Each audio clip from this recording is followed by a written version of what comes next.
Hi hello friends, welcome to my channel. నేను మీ క్రాంతి. అందరూ ఎలా ఉన్నారు? మీరందరూ బాగుండాలని మనస్ఫూర్తిగా కోరుకుంటున్నాను.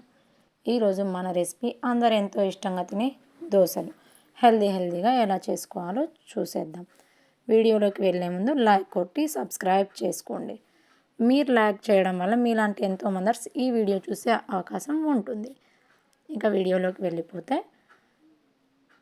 దోశల కోసం ముందుగా 2 గ్లాసుల బియ్యం, ఏ గ్లాస్ అయితే బియ్యం తీసుకున్నామో అదే గ్లాస్తో 1/2 కప్ కందిపప్పు, 1/2 కప్ మినప్పప్పు, 1/2 కప్ పెసరపప్పు,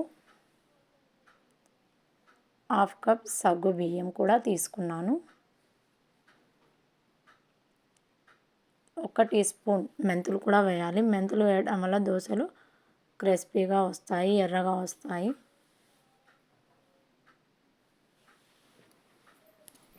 ఇలా అన్నీ వేసుకున్న తర్వాత వాటర్ వేసుకుని నీట్గా 2 లేదా 3 సార్లు వీటిని కడుక్కోవాల్సి ఉంటుంది. కడగడం వల్ల అందులో ఉన్న డస్ట్ మొత్తం పోయి నీట్గా ఉంటాయి. నానిన తర్వాత వీటిని కడగకూడదు, అందుకని ముందుగానే కడుక్కోవాలి. ఇలా కడగడం అయిపోయిన తర్వాత చక్కగా మునిగే వరకు నీళ్లు పోసుకొని మూత పెట్టి 3 లేదా 4 గంటలు ఖచ్చితంగా నాననివ్వాలి. మీరు కావాలంటే ఇంకా ఎక్కువ టైం అయినా నానబెట్టుకోవచ్చు. అలా నానిపోయిన తర్వాత గ్రైండర్కి వేసే 10 నిమిషాల ముందు ఒక్క పిరికెడు అటుకులు వేసుకోవటం వల్ల దోశలు చాలా టేస్టీగా ఉంటాయి.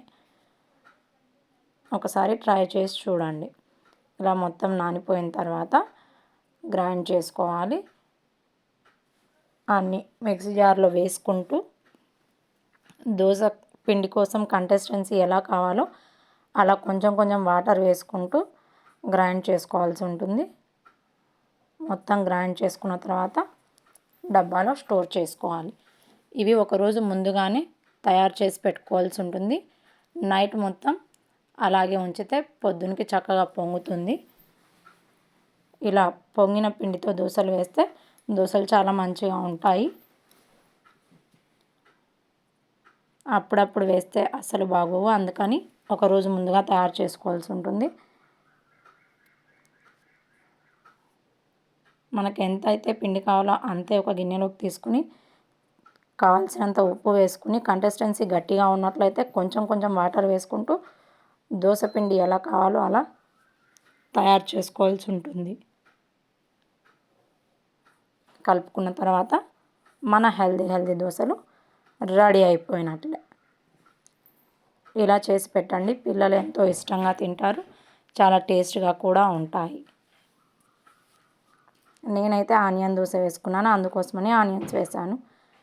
మీకు ఎలా నచ్చితే అలా చేసుకుని తినచ్చు. ఎలా వేసుకున్నా చాలా టేస్టీగా ఉంటాయి.